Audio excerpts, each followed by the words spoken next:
أشرقت نفسي بنور من فؤادي حينما رددت يا رب العباد.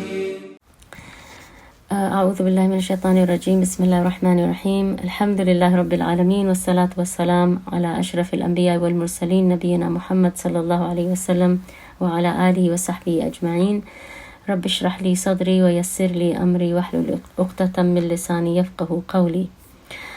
All right. So again, I really apologize for the delay. Inshallah, I hope we have enough time to cover what I wanted to cover today. We've been talking about some stories from Seerah, which are the events that took place between Uhud and Khandaq. So as you can recall, we got up to the end of Uhud. We talked about the lessons from Uhud, and then we started talking about some of the saraya and missions that took place between Uhud and Khandaq. Because as you know, Khandaq is going to be the next big battle that we're going to talk about, inshallah. But these stories in between, they are extremely relevant, and there are names and certain aspects of these stories that I would like you to, make a note of and try and remember them, inshallah. So just quickly to recap, I want to ask a few questions to recap, and I hope that, inshallah, it's still a little fresh in your head, because I was trying to ask my children that, were these stories difficult to remember or understand, because sometimes you can hear too many names and too many details and get confused. So I don't want you to be confused. I do want you to try and remember as much as you can, because there are some very important aspects from some of these stories. So the first one, if you remember, we talked about, does anybody remember what it was about, or does anybody remember any names that we mentioned last time from the first story that I mentioned? Anyone? So it was about Abdullah bin Unais and Khalid bin Sufyan. Excellent.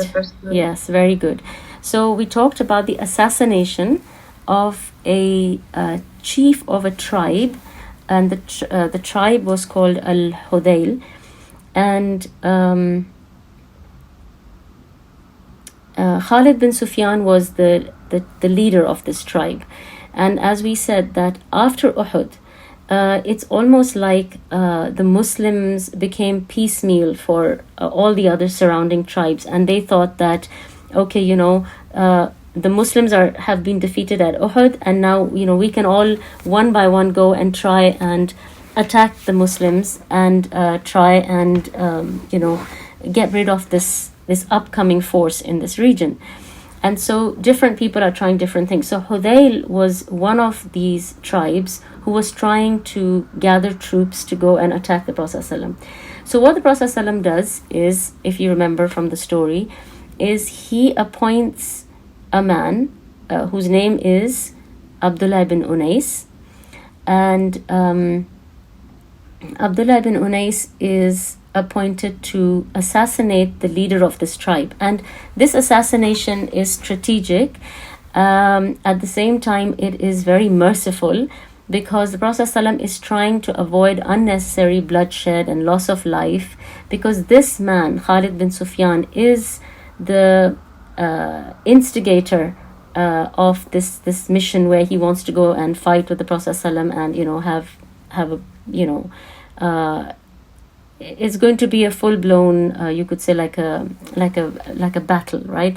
And then that's going to involve a lot of killing and bloodshed. And so to try and limit that, the Prophet ﷺ gets rid of the man who's at the head of this, because everybody is not necessarily keen on this fight, but he is extremely geared towards, going ahead with this fight.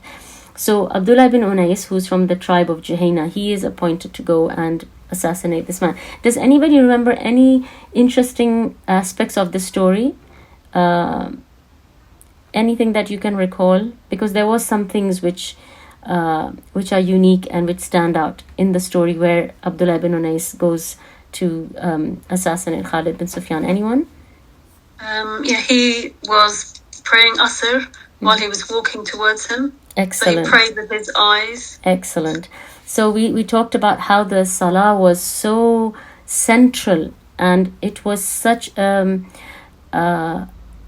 it was such a serious focus for the Sahaba that even at a time like this, where he is now between life and death, right? Because as you're going to assassinate someone, there is a 50% chance, at least, if not more, that you will get killed during this, in the process, during this operation.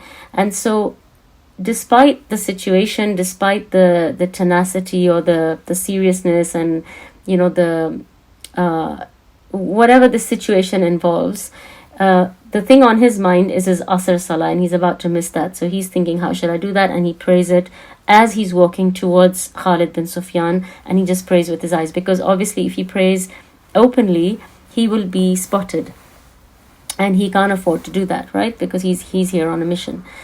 And so eventually he's successful, and he manages to kill Khalid bin Sufyan, and he returns to the Prophet ﷺ, and the Prophet ﷺ is very, very pleased with him. Does anybody remember something else that happens after he returns to the Prophet ﷺ? Again, this is something, very unique and specific to the story, so I would expect you to remember it. How does the Prophet ﷺ reward him? He gives him a stick. Excellent. He gives him a stick, and he tells him, he just gives him the stick, right? And Abdullah bin Unais, he just takes the stick and he leaves. He's confused, but he just leaves. And then the people ask him that, what is the stick for? And he says, I don't know. So he goes back to ask the Prophet ﷺ. What does the Prophet ﷺ tell him? What is the purpose of this stick? Okay, I've got somebody, one of my girls in the room, who's given me the right answer, but I would like to hear from anybody here. It's like a sign for him to lean on the Day of Judgment. Yeah, right? So the Prophet ﷺ says that this stick will be a sign between you and me on the Day of Judgment, and it is something for him to lean on a day when people will not have much to lean on. And of course, it's a metaphorical, it's a metaphorical statement to say that you lean on the stick. But remember that, sorry, so if I admit somebody here, I hope that they can enter here as well. Yes.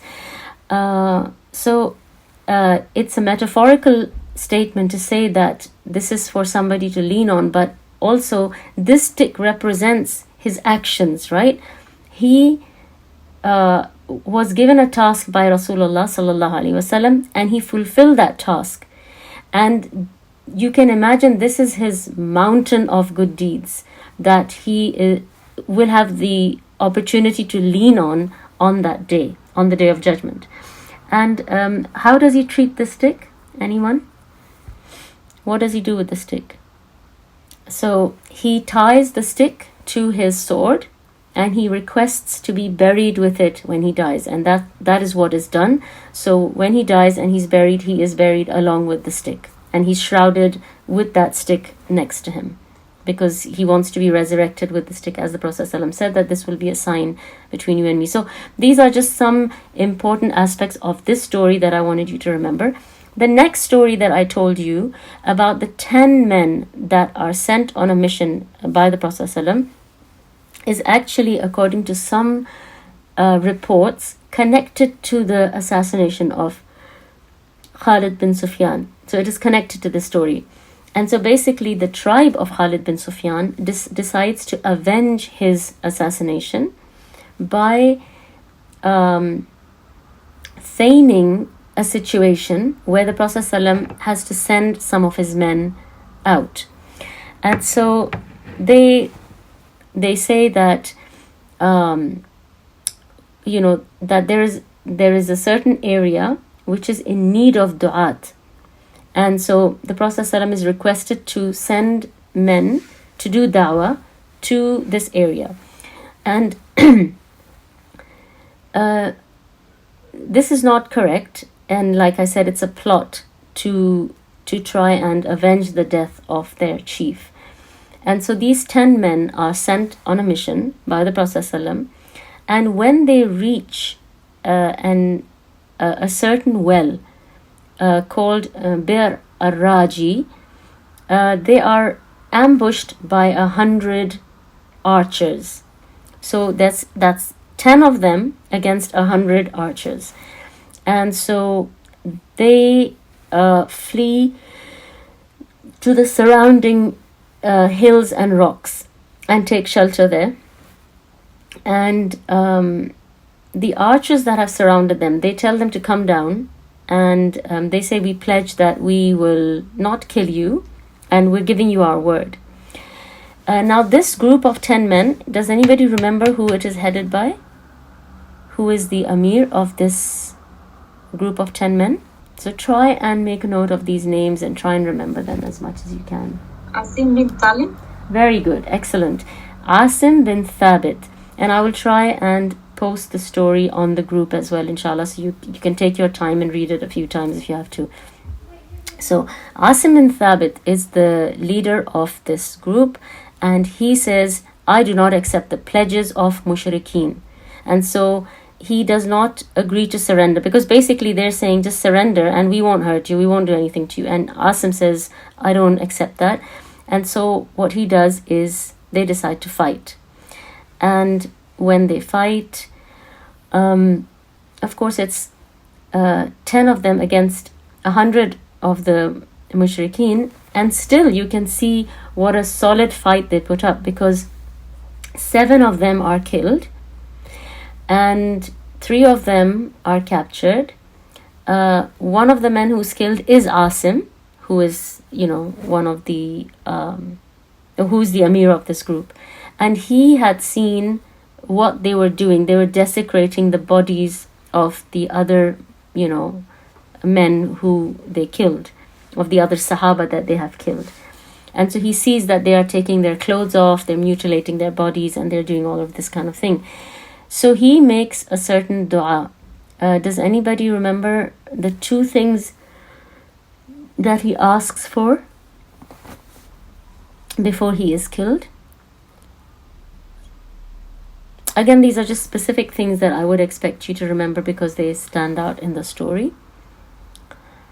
So one of the things he asks for is that this news should reach the Prophet ﷺ, that they were trying to carry out their mission and they were ambushed, and they're being killed.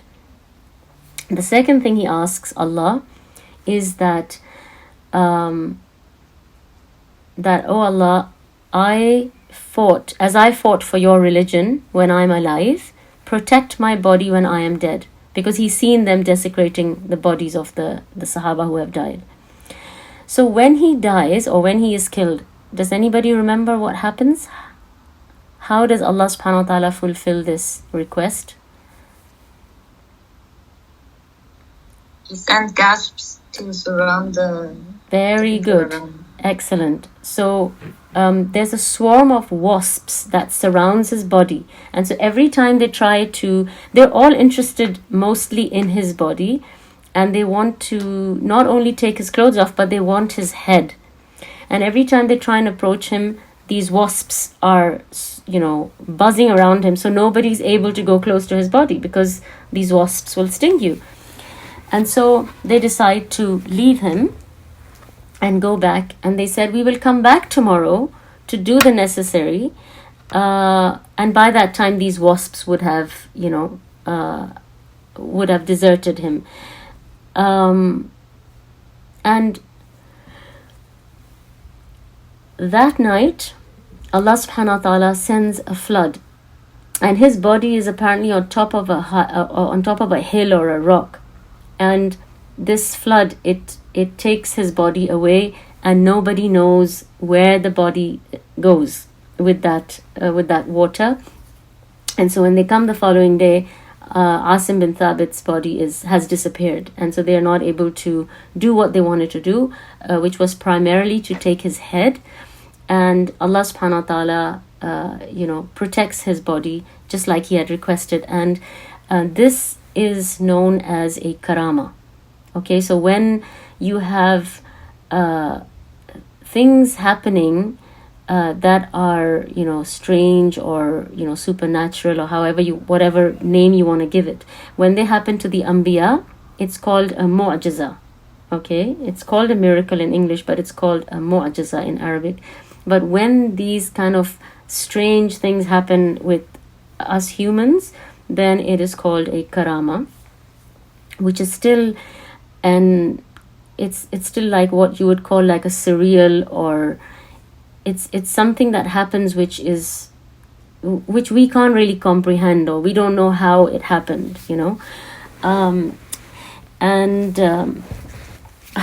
on this issue, inshallah, at the end of this dars, if there is time, I will mention a really, really strange and interesting incident that happened with me recently.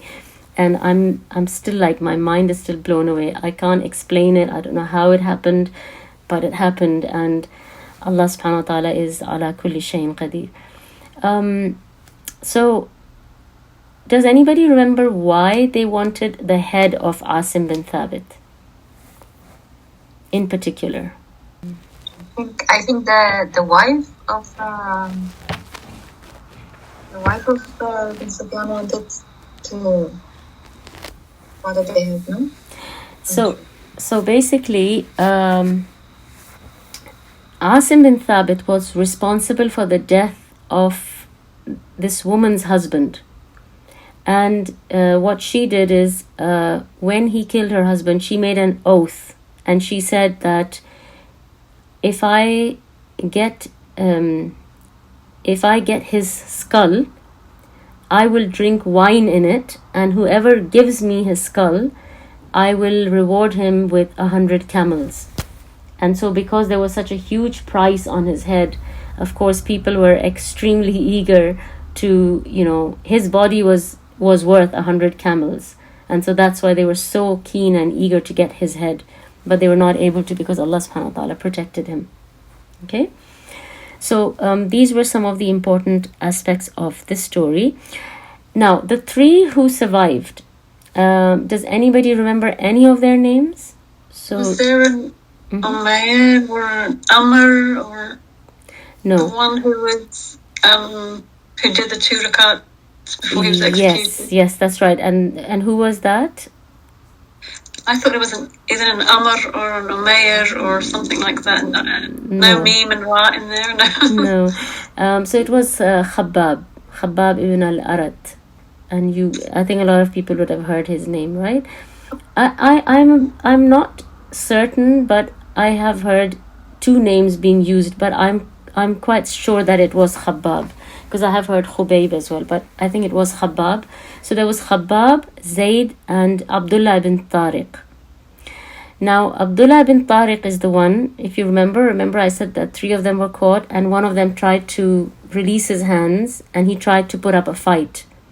And eventually, they threw rocks at him from far, or stones at him from far. They pelted him until he dies. And then the other 2 who are left, Khabbab and Zayd, they tie them up and they take them back to Makkah and they sell them to the Quraysh. Okay, so they get money for this. And their aim was to try and keep them alive as much as possible, because they're getting money for it. And so they're able to, they are sold to the Quraysh, and they're specifically sold. Like Khabbab is sold to the family of Umayyah, because he was responsible for killing Umayyah's father. And so Umayyah wants to avenge the death of his father. Zayd is the one who is sold to Umayyah, because he was responsible for the killing of Umayyah. So he is sold to Umayyah's son, Safwan bin Umayyah. And so Safwan ibn Umayyah purchases him so that he can avenge the death of his father. And they make a huge festival out of killing him. They really go to town with it. They torture him. They do all sorts of horrible things to him. And as they are about to kill him, this is a very, very famous story, so people would have heard maybe parts of the story. As they're about to kill him, Abu Sufyan asks him that, tell me the honest truth. Don't you wish Muhammad was in your place and you were with your family? And this is after they have really, they've humiliated him and beaten him up and tortured him and done all sorts of things to him. And now they're about to kill him. And what is his response? He says that I would rather die like this than let even a thorn prick Rasulullah sallallahu alaihi wasallam. And it is at this statement that Abu Sufyan says, I have not seen any leader more beloved to his people than Rasulullah sallallahu alaihi wasallam is to his people. And this is Abu Sufyan's testimony and his statement as a non-Muslim. Right? This is not after he's accepted Islam. This is before Islam. This is when he's still a mushrik. And they can't lie about these things. These things are so clear and they are so in everyone's face. They, even if they want to deny it, even if they want to turn their face away from the fact that, the Prophet ﷺ has this impact on his followers and how much they love him and how sincere they are and how loyal they are to him, they can't deny it. They have to accept it, as much as it, pains them and bothers them to see that he has this level of support and love from his people. And then we have Khabbab. If you remember, he is purchased by the Banu Harith, and they imprison him with a woman whose husband he is responsible for having killed. Okay? And she sort of, keeps him in her house and sort of monitors him until it's time to assassinate him. And does anybody remember any of the specific things that happen while he's, a prisoner in her house? Okay, for example, what? Mm-hmm. Yes? He asks for a blade. Mm-hmm. Very good. And the baby comes and sits on his lap. Excellent, yes. So he requests for a blade, and you can see that the love of the Sahaba for the Prophet ﷺ, it was not just on their lips, right?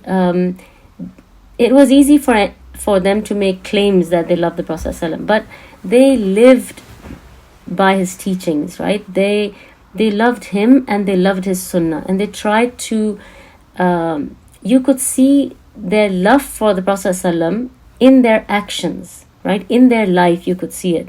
They put their life on the line just to protect and save the Prophet ﷺ, just to obey his command, just to make him happy. And so he's trying to fulfill the sunnah of the fitrah, to remove his pubic hair before he dies, and he wants to prepare himself and be clean and presentable when he meets Allah subhanahu wa ta'ala. And then there's this baby that comes and sits in his lap, and the woman is scared that he might kill the baby because he has a blade, but he reassures her and says he would never do something like that. What is the other thing this woman notices about Khabbab? Because obviously they are mistreating him and they are probably torturing him, harming him, hurting him. They're not taking care of his food and his drink, and they're not following the Geneva Conventions and taking care of him as a prisoner. Very good. Yeah, so sorry, my daughter in the room is just giving the correct answer. Food is provided for him, and this woman bears testimony that she sees Khabbab eating grapes when grapes were not available in Makkah. Again, this is a karama. Yeah, again, this is something for which there is no explanation. It's very strange. But Allah subhanahu wa ta'ala is ala kulli shayin qadir, and He provides. And He gives to whom He loves, and He gives what He wills, how He wills, and when He wills. And so, although they are, giving him a very hard time, Allah subhanahu wa ta'ala is providing him with some sustenance. He's providing him with some ease. And so she says that I used to see him eating these grapes, and she again bore witness that he was an amazing prisoner. because obviously, he was not troublesome. He was, busy with his ibadah or whatever he was able to do at that time. What is the sunnah that he starts in this situation, Khabbab? Anyone? What does he request to be allowed to do? Very good. So someone has replied in the chat box. He asks to be allowed to pray 2 rakahs before they kill him, because he's actually crucified, and he's left crucified until somebody comes and takes his body off. And so they kill him in a very merciless manner, but before they do that, they give him the opportunity to pray these 2 rakahs. And he says that if it was not that I feared that you will think that I am scared of death, and that's why I'm prolonging this salah, I would have prolonged my 2 rakahs. But the reason he wraps it up quickly is because he doesn't want them to think that he's a coward and he's scared of death, and so that's why he's just, making his salah longer so that he can avoid being killed. That's not the reason. They are not scared of death. And we will see that we will see a very clear example of that in the next story, inshallah. So these are some of the, striking things that stand out in some of these stories that I wanted you to remember.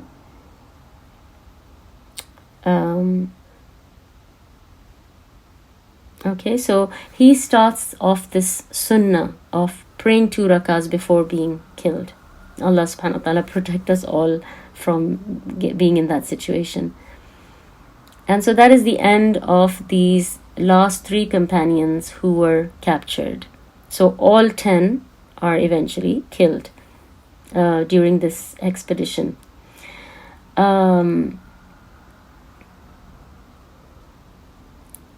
I'm just going to go through a few lessons from these 2 stories, and then we will talk about the next story and a few general lessons from all 3 stories. Okay, so the first thing is we see from the death of Abdullah bin Tariq, who's from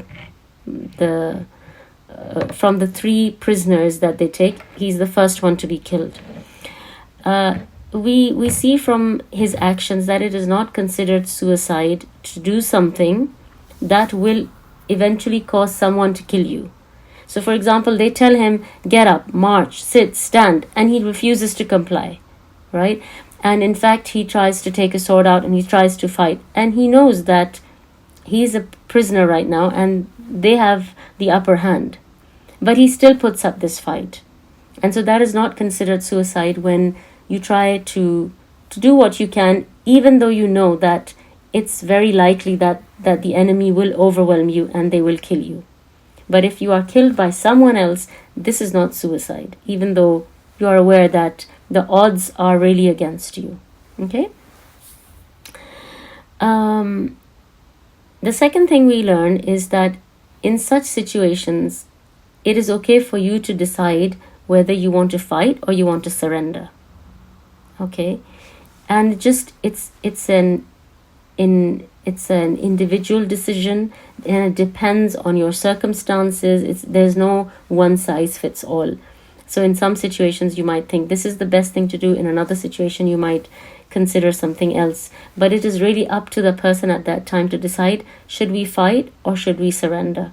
And either of the 2 are permissible and okay to do. The next thing we learn from these stories is the concept of karamat, okay, which are again miracles that happen to ordinary people. Okay, and Allah blesses the believers with these karamat. They are, you could say, they are like a gift from Allah subhanahu wa ta'ala for the person. It might be a point of relief for someone while they are going through something extremely difficult in their life, and then Allah gives them something like this, which is amazing. It's mind-blowing. There's no explanation for it, but it is like a consolation from Allah subhanahu wa ta'ala. It's almost as if Allah subhanahu wa ta'ala is comforting you through something for which there is no explanation. It's clearly from Allah subhanahu wa ta'ala, and it clearly came just for you, just to comfort you, just to give you some ease in a time where you are really struggling or you're going through something difficult. So this is the concept of a karama. And in these two stories, there are at least 2, if not more, karamas we have seen. Can anyone remind me what they are? The grapes. Very good. The grapes is a karama. And the flood washing Very the good. body. Very good. The flood as well as the wasps, right? Both of these things and the grapes. So all these 3 things, they are all a karama from Allah subhanahu wa ta'ala for these people. Okay. We also see the love that the Sahaba had for Rasulullah sallallahu alaihi wasallam in these stories, and we see that it's not just on their lips. Yes, they claim to love the Prophet sallam, and they say it. You can see that, you know, they die to be in his company. They die to be around him. They die to do things for him. More than anything else, you see it in their actions, right? You see the love that they had for the Prophet sallallahu alaihi wasallam. And if you remember, you know, last time when we talked about this, I said that we all need to ask ourselves that can we find at least 2 or 3 or at least 1 sunnah that we try and stick to every day, or can we at least try and see that each day have we followed, you know, 1 or 2 sunnah, so that we can at least feel in our hearts that yes, we love the Prophet ﷺ, and we do try and put that love into action. You know, we actually act on that love. It's not just something that we're saying, but we actually feel that love, and that love prompts us to do the things that were beloved to the Prophet ﷺ, or the things that he taught us to do. And the last thing we learn from these stories is that treachery and killing women and children is not allowed. So we see that Khabbab, you know, he has the opportunity to take revenge, or to just do one last, you know, harm to the people who are about to kill him, but he does not harm that baby, because that would not be right, because the baby is innocent and the baby has not, you know, does not have anything to do with his, you know, issues or his problem with the rest of the people. Okay. Then the last story that I wanted to mention last time, but there was no time, so I'm going to talk about it today, inshallah, is a very interesting story, and it's actually a very disturbing story, and it caused the Prophet sallallahu alaihi wasallam a lot of grief and pain, and it hurt him a lot, and you will see what his response was to the situation that occurs due to this incident.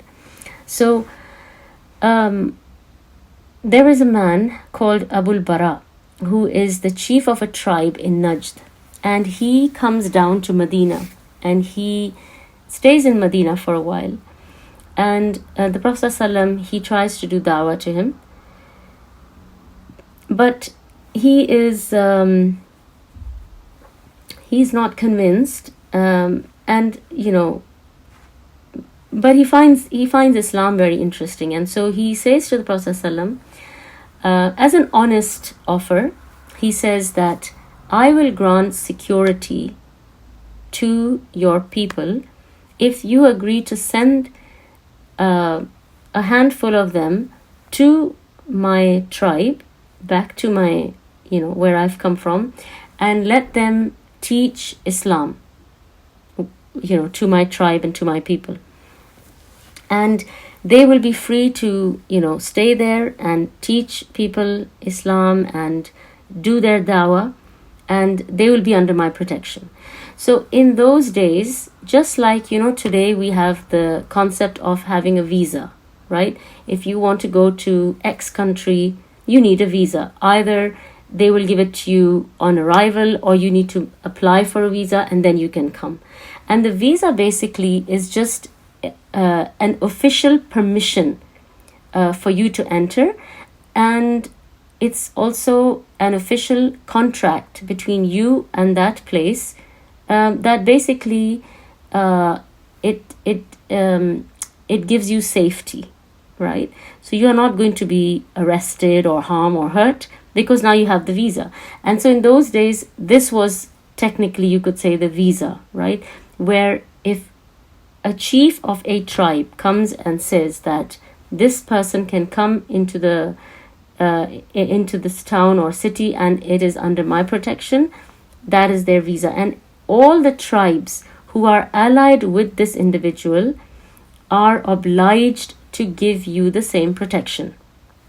Okay, so, and of course he's the chief of a tribe. Now this is a big proposition because Najd is a much bigger area, as we mentioned, than Hijaz. And so you see, this is seen as a lot of doors for dawah opening.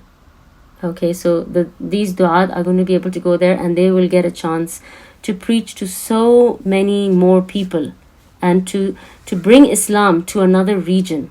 So this is a big opportunity.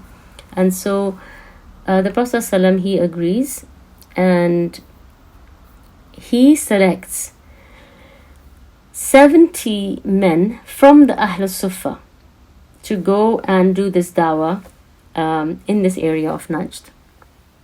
Now the Ahl Sufa, as you know, they are known for, anybody remember what the Ahl Sufa are known for? There's a whole section on Ahl Sufa on my channel, because we talked about Ahl Sufa a long time ago. So, sorry, again, my daughter here is answering. They are the people who lived at the back of the masjid of the Prophet ﷺ, back of Masjid al-Nabawi. Anything else anyone knows about Ahl Sufa? They're really poor. Very, very abject poverty. They had nothing, absolutely nothing. They did not even have enough clothing. They had no food, no house, no spouse, no clothes, nothing. So literally, just like if they had one wrap, one sheet, they would just wrap that, and that was all that they had. Anything else that you remember about Ahl Sufa? What were they known for? Studying of the deen. Excellent. Excellent. So they had this time and opportunity, right? Because they're just there. They were not able to do anything else. So they would just absorb the teachings of the Prophet ﷺ, because they're around the Prophet ﷺ all the time. And so they were known for their Quran. They were known for their tahajjud. They were known for serving the Prophet ﷺ, right? Like some of them, they would just say to the Prophet ﷺ that we just want to be your servant, We'll prepare your water for wudu, we'll do this, we'll do that. And so one of the things they were known for was for filling the buckets of the Ansar. And so what they would do is they would prepare the water that they needed for washing, for wudu, for things like that. And they would keep it ready, and then they would go back to their place. And a lot of the times, people did not even know how these things were getting done. And you can see these are menial jobs, but they are necessary. And they...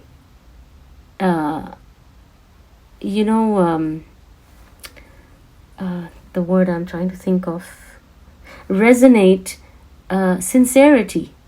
If you think about it, like for example, imagine somebody who comes to your house and he notices that your toilet is dirty from inside. So he's gone in to use the toilet, and he scrubs the toilet, cleans it up, wipes it, and comes out. And when you go in, you can't see any difference, but what you can see is that the toilet is clean, but you don't know who cleaned it, because you weren't necessarily keeping track of who went in and who came out, right? So I'm just saying, when somebody does something like this, for which there is no recognition, for which there is, it's not a job or a task that is going to win you the limelight, right? It's not going to put people's focus on you. It's not going to make you popular. It's not something that will be obvious. So it is most likely going to go unnoticed, right? I mean, all these things that I'm saying, this has to be an extremely sincere action. I mean, whether you like it or not, you would only do this for recognition from Allah subhanahu wa ta'ala.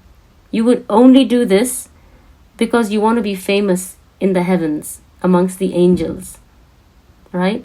You would only do this because you want something special from Allah subhanahu wa ta'ala. You really don't want to give even an ounce of this, the reward for this deed to the dunya. You don't want anything from here. You want it all over there, right? So I'm just trying to explain that this is the kind of thing you would do knowing that there is nothing in this for you, right? When they're filling up these buckets, they are getting nothing from it, in the sense that in dunya terms, right? No money, no recognition, no praise, right? I mean, like I said, most of the time people don't even know. And this reminds me of the story that I heard of this brother. And you will see now as the story goes along. I mean, this sounds like, I mean, who would even think, right? What is the big deal about filling a bucket, for example? But I'm just saying, the reason some of these actions might be even more precious than, for example, something big that you might do, is because of the secretive nature of this action. It is really purer and more sincere than a lot of other things we do, because a lot of other things get seen and noticed. So it reminds me of this story, of this brother I heard, who was fighting in one of these places. If I remember correctly, I think it might have been Bosnia, and this is going back in the 90s, where some people must have gone to defend and help the Muslims who were being massacred. And this brother, it is said about him that it was obviously very cold in Bosnia, and nobody knew, but he would wake up in well before Fajr, like around Tahajjud time, and he would go and he would clean the toilets, and then he would make wudu and he would pray Tahajjud, and then he would lie down until the muaddin made adhan for Fajr, and then he would get up with everybody else. And on the face of it, it just looked like everyone had just woken up now with the adhan of Fajr. And you can see how hard he tried to keep this action a secret. A secret between who, right? It was a secret between him and Allah. It was a secret between him and his creator. Because if you really think about it, right? If you really understand what it means to have an action that is just purely between you and Allah subhanahu wa ta'ala, if you really understand the value of that action, you will try your best to keep as many actions as you can secret between you and Allah subhanahu wa ta'ala.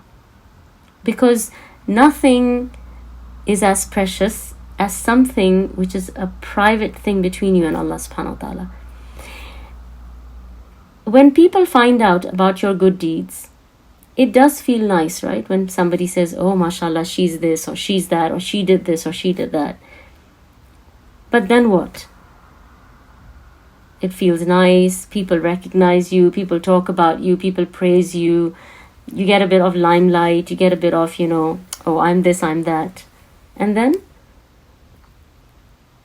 But imagine when only Allah subhanahu wa ta'ala knows that you did this action and it was so pure and sincere. You didn't want anyone else to know. And it also shows that you recognize that what Allah subhanahu wa ta'ala can give you for any action, nobody else can. It doesn't even come close. What people will give you does not come anywhere close to what Allah subhanahu wa ta'ala will give you. And Allah tells us this in the Quran, right? That what is with Allah, the ajr that is with Allah, the thawab that is with Allah, it surpasses everything else. And so it can be a menial job, but if it's a secret and it's private and it's between you and Allah subhanahu wa ta'ala, it can be the diamond in your crown, right? And so this brother, he would clean the toilets, and like I said, he would sleep and wake up as if I've just woken up with everyone else, because he didn't want anyone to know. He wanted to keep that one little thing that he's doing. And it's not a pleasant thing, right? It's not a nice thing. It's not something anyone enjoys doing. And it's something that, in a cold climate especially, you don't want to get your hands in the water. You don't want to, you're worried your clothes are going to get dirty, or you're cleaning toilets and you're doing things like this. The first operation, I think, that took place, this brother was killed. And he was, of course, he was martyred. And you can see that 10 people will go into the battlefield, and of course the battlefield is dangerous for everyone, right? But Allah subhanahu wa ta'ala, He picks the shuhada, right? And I mean, again, like I said, you might think cleaning the toilets, but it's the sincerity of that action, right? How much he tried hard to hide his action. And the Sahaba were known for this. It is said that just like we hide our sins, the Sahaba would hide their good actions. But we feel so happy if somebody finds out something good we think we did, right? We think, oh, alhamdulillah, I didn't have to blow my own trumpet, but alhamdulillah, they found out that I did X, Y, Z, or that I'm fasting, or that I regularly pray tahajjud, or I do this or that. But it's those sincere actions that are really, really precious. And there's another story, inshallah, that I will try and tell you either this time or next time, depending on time. But I do want to get through this story. It's that the Prophet ﷺ, he selected the Ahl Sufa, and he sends 70 of them. Okay, so as they go and proceed, they come to a place called Bir Ma'una. As you know, the previous story was called the Massacre of Bir Raji, because it took place at the well of Raji. This incident is called the incident of Bir Ma'una. So they arrive at this Bir Ma'una and they camp there, because obviously they've been traveling, right, from Medina all the way up towards Najd. And they send a messenger with a letter to one of the chiefs of this area, who is called Amir bin Tufail. And Amir bin Tufail is a relative of Abul Bara. Abul Bara, if you remember, is the man who initially came to Medina, and he requested the Prophet ﷺ to send these people to Medina, and he promised or guaranteed their protection. So Amir bin Tufail is at odds with his uncle. And why is he at odds? Because he has had some negative interactions with the Prophet ﷺ. So he considered Islam, but he only considered Islam as long as it had some benefit in it for him. And so he said to the Prophet ﷺ, "O Muhammad, I give you 3 alternatives. You become a king over the town, and I become king over the Bedouin people. Because the town has got fewer people, and the Bedouins across are many more." So he said to the Prophet ﷺ, "You can become king of the town, and I'll be king of the Bedouins," as if this whole, da'wah of Islam has to do with kingship. The second option, he says, is, "You make me a khalifa after you." The third option he gives is that if you don't agree to any of these, I will attack you with an army of 2,000 men. And of course the Prophet ﷺ, this is not even worth discussing with the Prophet ﷺ, because the Prophet ﷺ is not doing this for the sake of kingship or wealth or superiority or power. He's doing this for the sake of Allah subhanahu wa ta'ala. So all of this was discarded, and of course this man is very bitter now that his proposals were not given any seriousness, and so he has a death wish for the Prophet ﷺ, and for he hates the Muslims. And so he decides to attack these 70 men. So what they do is they camp out and they send a messenger, and they select somebody called Haram bin Milhan, and they send him with a message to Amr bin Tufail saying that we have arrived, talking about hospitality, maybe, explaining briefly what their mission is and what they have come to do, because they have come as du'at. And these are some of the best reciters of the Quran. These are some of the most knowledgeable and religious people. Of course, they're Sahaba, but they're the cream of the crop that the Prophet ﷺ has sent, because this, like I said, is a big opportunity to spread Islam. So Haram bin Milhan comes, and as he's speaking to Amr bin Tufail, he signals with his eyes to a man standing near him to kill Haram bin Milhan. So what that man does is he takes his spear, and his name is Jabbar. He sneaks behind Haram bin Milhan, and he stabs Haram in the back with the spear, and he does such a strong job of it, such a solid job, that the spear actually goes through his back and comes out through his front. As the blades appear in the front of the chest of Haram doesn't scream or cry or moan or groan or complain that, oh my God, I've just been killed, or oh my God, what is this, or I'm shocked. None of that. He says, Allahu Akbar, fustu bi Rabbil Kaaba. He says, Allahu Akbar, I have succeeded by the Lord of the Kaaba. And as he says that, he drops and he dies, and these are the last words that come from his mouth. Now, when he says that fustu bi Rabbil Kaaba, I have won, or I have succeeded, or I'm victorious, this man, Jabbar, who kills him, he's really confused, and he goes around afterwards asking people that, how did he win? I killed him. You would look at that as loss. He lost. He was not successful. What is he saying that I succeeded and I've won? And so they explained to him about Shahada, about martyrdom. And, he was so inspired by these last words of Haram bin Milhan. He becomes Muslim because of these last words. And you can see the Sahaba, they had such an impact, right? And again, this is going back to their sincerity. They were so sincere in what they were doing that even their death was a form of dawah. Somebody comes to Islam because of the last words uttered by one of them. And so that was Haram bin Milhan. Now, this is something very underhanded that Amr bin Tufail does, because Haram is a neutral person. He is a messenger. He's just come with a message. You're not supposed to kill the messenger.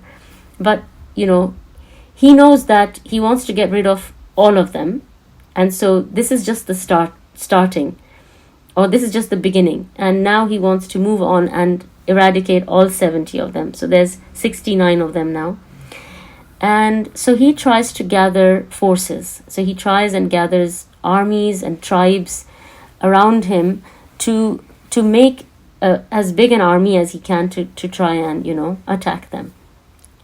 And so most of the tribes, they refuse because they have to ally with Abul Bara.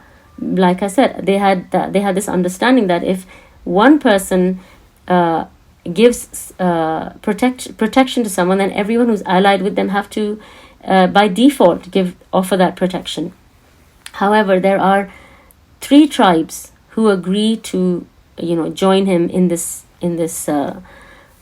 bloody massacre that is being planned.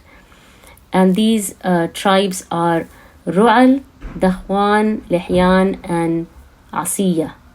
Okay, so there are these 4 tribes. One of them is the tribe of Amr bin Tufail, and 3 others who agree to join him. And so he gathers about 400 to 500 people to ambush and surround these 69 Qurra. Now they came for da'wah, right? They came as du'at unto the protection of Abul Bara. So they're not armed or anything like that. And so you can imagine the massacre that takes place. And they kill them all. Except 2 people. And these 2 people are, one is a Muhajir and one is an Ansari. Amir and Munzir.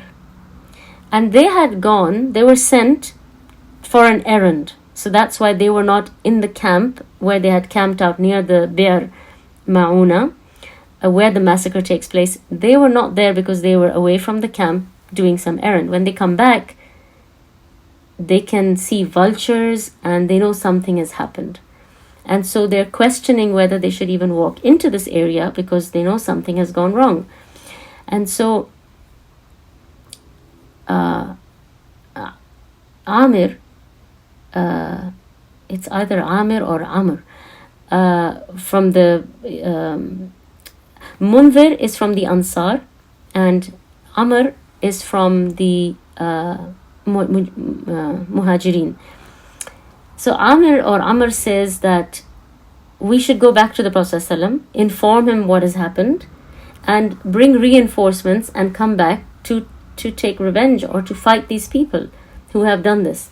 Whereas Munzir says that he does not want to be the one who carries the news or who informs people that this happened to his people. He says, Munzir says that I don't want to be the tale carrier who talks about this, the martyrdom of all his companions, but he wants to be part of that story, right? So he says, I don't want to be the bearer of the story, but I want to be part of the story. So he says, I want to go back into this area. I don't want to return back to the Prophet ﷺ and leave my men here. Whereas, Amir said that we should go back. So anyway, so they decide to go into this area. And when they go in, they are captured by the men of Amir bin Tufail. And Munzir is killed. Okay, so he gets what he wanted. And Amir used to belong, not used to, but he belonged to the tribe of Mudhar. And there was a woman who was either related to Amir bin Tufail, but she had made an oath to where she needed to free somebody from the tribe of Mudhar to compensate for something that she had done. And so they decide to release Amir in order to fulfill this woman's kafara, or whatever she had to do, where she had to free somebody from this tribe. And so he is released and sent back. So you can see people's niyyah is what they get, right? Munzir wanted shahada. He wanted to be, part of what had happened to his associates, whereas Amir wanted to go back, and that's what he gets. Now on his way back, he meets 2 people from the tribe of Amir bin Tufail, and he sweet talks them, and when they go to sleep, he kills them. And after he kills them, he goes through their things, and he finds a letter of protection from the Prophet ﷺ. So although these people are from the tribe of Amir bin Tufail, they were promised protection by the Prophet ﷺ. And so he feels a lot of regret, and of course he didn't know. He was just taking revenge because, he has just lost 69 people, at the hands of Amir bin Tufail. And so he is the bearer of this very, very difficult and sad news, because he goes back to Medina and he informs the Prophet ﷺ of what has happened. And it is said that it was on the same night that the Prophet ﷺ received both of these disturbing, news. The loss of the 10 Sahaba who he sent, and the loss of these 69. So in one night, he hears of the loss of 80 of his, probably the cream of his people. And if you think about it, there were 700 people at Uhud who fought. And at Uhud, everybody had to fight. And so this is 10%, if not more, of the existing Muslim men at that time. And this is a huge blow and a huge loss for the Prophet ﷺ. And of course, he is extremely saddened. He is extremely disturbed and upset to hear about what has happened. And he starts reciting qunut in every single salah for the next whole month. Every fard salah he recites qunut for the Sahaba who were killed in these, massacred basically in these two incidents. And Allah subhanahu wa ta'ala also revealed certain verses regarding these incidents, which were later on made mansukh or abrogated from the Quran. And of course, the Prophet ﷺ, he makes dua to Allah subhanahu wa ta'ala to punish these tribes who participated in the killing of so many of his dear Sahaba. So just quickly, some of the benefits that we get from these stories, and then we'll end with that inshallah, is number one, we see that religion cannot be spread without sacrifice and loss of life. I will explain about the qunut in a minute inshallah. So there is going to be loss of life, but then, as we said, this is how Allah subhanahu wa ta'ala takes the shuhada. There is going to be difficulty. There is going to be sacrifice. There is going to be extremely tough circumstances. And that is how this deen has spread, and that is how it has reached us. And that's why when people don't value the deen today, when people have gone far away from the deen today, it is so painful, because people don't realize the amount of blood that was lost and the sacrifices that were made to bring this to us today.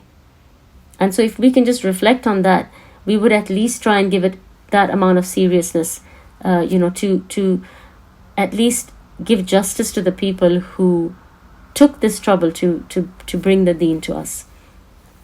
And the second thing we see is that Amr bin Tufail, we see he assassinates the messenger, right? Haram bin Milhan.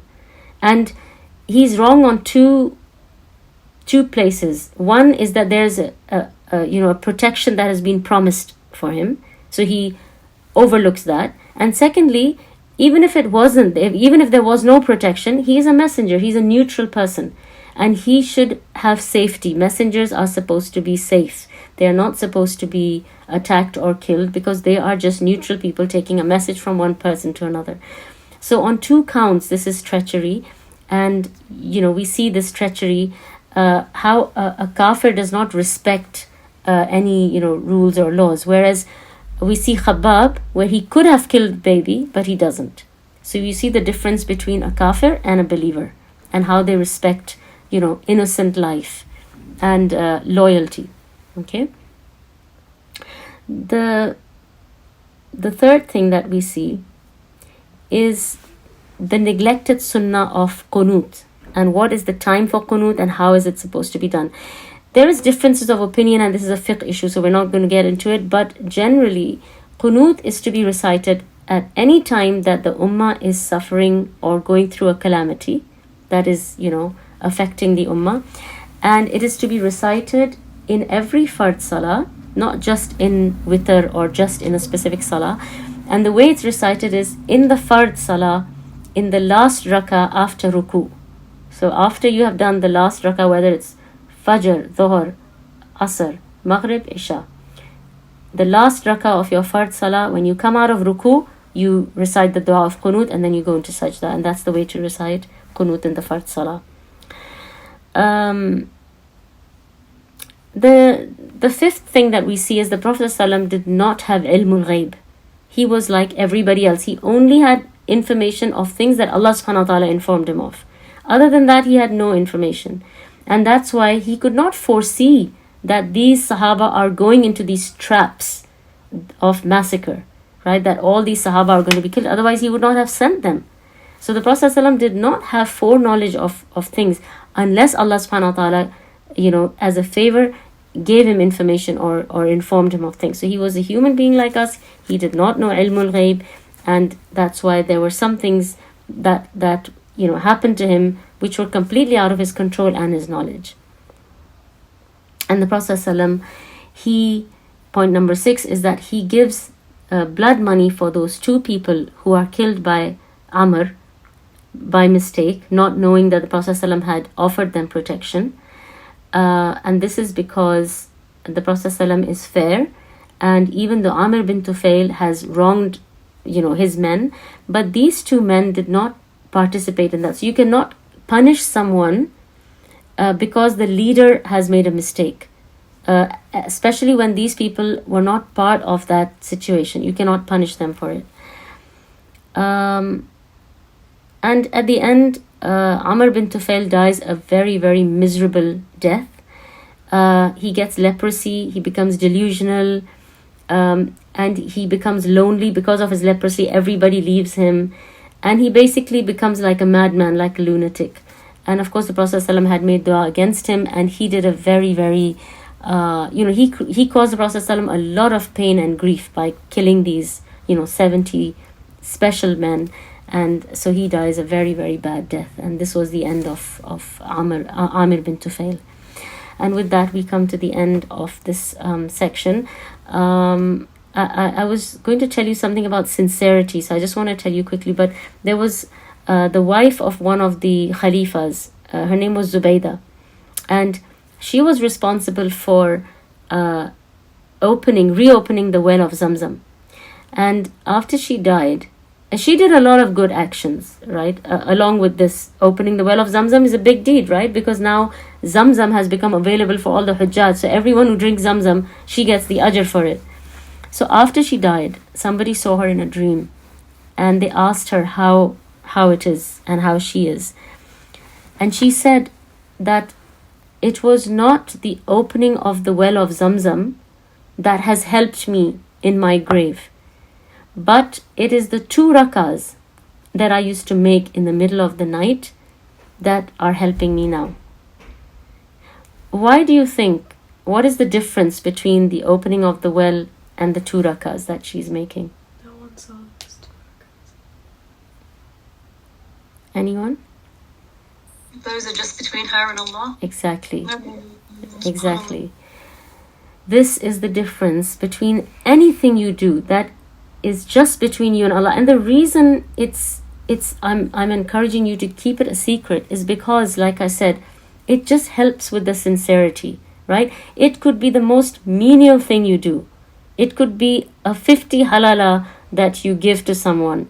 That's why I'm saying the action might be small, but if you're doing it purely for the sake of Allah, purely to please Allah subhanahu wa ta'ala, it can be a simple act, but it will be extremely heavy in the scales.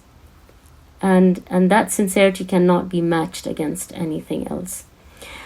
And on the topic of karama, just very quickly so I don't take up more of your time, but I was recently in Makkah, and I was as I was about to start my tawaf, I had left my counter. I have like this tawaf counter, which is like these beads on a string, and so I had left it behind at home in Riyadh. And so I forget a lot, and especially when you get so engrossed in dua and adhkar and all this, you it's difficult to remember which round I'm on. So the counter just helps to keep track of that, and I don't have to think about the number of rounds. I can concentrate on my ibadah. And because I didn't have that, I was wearing these 2 rings, and so I said, okay, I'm just going to count on my fingers. So I'm just going to put the ring on different fingers depending on which round I'm on. And so I was doing that, and so I have 2 rings. One is very loose, and so it even fits on my thumb. It fits on all my fingers. And the other ring is just the right size, and so it mostly just fits on one finger. And so I said, okay, I'm going to use the big ring because I can actually, use it on all my different fingers. And so I started with the little finger. And so when the first round was finished and I looked at my hand, the ring was gone.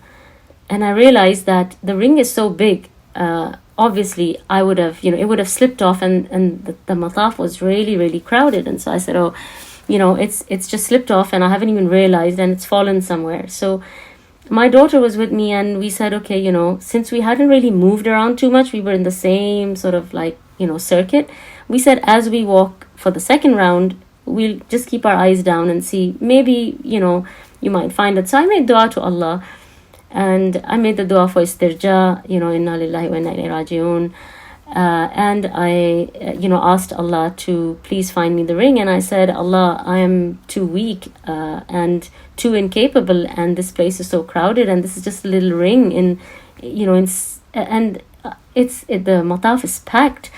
And I said, I cannot do this on my own. So I said, Allah, please either take me to the ring or bring the ring to me, but I cannot do this on my own. And so I just knew that somehow Allah subhanahu wa ta'ala will, fix this. And, I kept looking, and then I stopped and I spoke to a couple of the cleaners, and I said to them, I've lost this ring, and what shall I do? And they said, don't worry, while we're cleaning, if we find it, everything that's lost in the haram, because it's haram, you're not allowed to pick anything up. So mostly people will pick things up that they find, and they give them to an askari who stands at the hatim. And that's where they have this bag full of lost and found things. And I remember once I lost my shoes and I found them in that bag. And so anything that gets lost, you just go to the guy at the hatim and he, digs it out for you. But getting to the hatim is another mission, because the mataf is packed. So you have to go all the way across everybody doing tawaf, and you have to get to this man at the hatim and speak to him. And to speak to him is another mission, because everyone is right next to the Kaaba and they want to touch it, and they are fighting to get to the front. And you can't explain at that time that I don't want to touch the Kaaba, I just need to speak to this guy, so can you just give me some space? Nobody's willing to listen to anything. So it's a real, anyway. So somehow, we managed to get through the crowd, and we went to the guy at the hatim, and I spoke to him, through the women, screaming across them, asking him, I have this, there's this ring that I've lost. And I'm thinking, that, oh my goodness, this is like, finding a needle in a haystack. And so he said, there's no ring right now, but he said, ask me in an hour. And I said to him, you want me to come back through this crowd in an hour? I said, I can't do that. I said, can I have your number? So we exchanged numbers. It was very nice of him to give me his number. And that was that. So after an hour, I called him and I asked him, and he said, Wallah, we haven't found anything yet, but if anything turns up, I'll let you know. I said, look, I'm leaving tonight, but I said, I come here, inshallah, whenever I come next, if you do find it, just keep it. And when I come next, I'll take it from you. And, that was the end of that. So, I still knew that, something will happen with this ring. And I thought maybe somebody's deserving of it. And, somebody, it's written for somebody else to have. And there's some hikmah in that as well. And I didn't lose hope. And I thought, I might still find it. Who knows, So when I came back to Riyadh, I continued to, send him messages and ask him, anything. I sent him a picture of the ring. That's what it looks like. And and he said, no, nothing. And then the second or third time, he said to me, if anything does turn up, I will let you know myself. So I just stopped contacting him, and that was done, and it was finished. So a week later, I was praying, I was making salah, and I was making dua for something. And I remember thinking at that time that, I'm asking for this, but sometimes, you make dua for something and you think, is this even a reasonable dua, because sometimes you're asking for something which this is what I keep saying, that don't think anything is beyond Allah subhanahu wa ta'ala. And ask, He owns everything. He owns everything. So just ask. Don't be shy. Don't limit your dua. Don't hesitate. Allah is ala kulli shayin qadir. So I had been making this dua. Anyway, then as I finished my salah, my daughter came up to me with my ring in her hand. And she said, Mama, is this your ring? And naturally, my jaw dropped. And I said to her, where did you find this? And she said it was on the kitchen counter. And I'm obviously confused because I can swear that it was on my finger and I dropped it, and then I thought, you know what, maybe I'm really confused. So I asked my daughter who was with me, I said, are you sure I had this ring? And then when we got to the second round, it wasn't there, and so she confirmed that that was exactly what had happened. And subhanallah, I have no explanation for it. Absolutely no explanation. I have no other word for it other than a karama, because I lost it in another city. And I had asked Allah that either take me to the ring or bring the ring to me, and Allah subhanahu wa ta'ala brought the ring to me. I thought maybe, I'm questioning that, can Allah answer this dua or that dua? And Allah is showing me that He can answer any dua, and as impossible as it may seem, as surreal as it may seem, as much as we might think there is no explanation, but Allah subhanahu wa ta'ala, He listens. He hears all our du'as. He hears the things which are in our heart, which we have not even brought to our tongue yet, right? Because there are some things that we just think, we haven't even said them, but Allah subhanahu wa ta'ala is al-Latif, and He knows exactly what is in our heart, what is in our mind, what we're thinking, what we're about to think. And Allah subhanahu wa ta'ala, He really answers us in the most beautiful of ways, in the time that is the best time for it, in the way that is the best way for it. Ask Allah subhanahu wa ta'ala, and don't be shy, and don't hold back, and don't limit your du'as. Ask, because Allah subhanahu wa ta'ala is mujibat da'wat, and He is ala kulli shayin qadir. So if there's anything that anyone wants to add or ask, apologies for keeping you for this long, but inshallah, I'd like to hear from you guys as well, and anything you want to share or you want to talk about, or you want to, any comments or feedback, please do share it. Other than Ibrahim.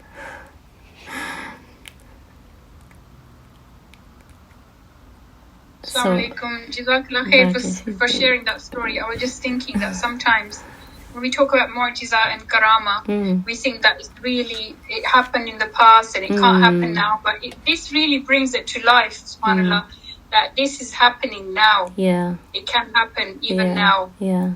And it's not far-fetched, and it's not things that happened in history, and it can't happen now. So that's really, mashallah, uplifting. Absolutely. Yeah, absolutely. That's what I thought as well, that, we just think it happened to the people in the past, but no, subhanAllah, Allah subhanahu wa ta'ala is our Lord as He was their Lord, and He listens to us just like He listened to them. So, subhanAllah, it's amazing, but, I think sometimes it's just hard for us to comprehend how close Allah is to us, but He is very close to us. So may Allah subhanahu wa ta'ala put barakah in your time and your families and your households, and may Allah subhanahu wa ta'ala make this a source of expiation for all of us, and Allah bless these gatherings, and you could be doing anything at this time, but you choose to take this time out for to learn about the best creation of Allah subhanahu wa ta'ala.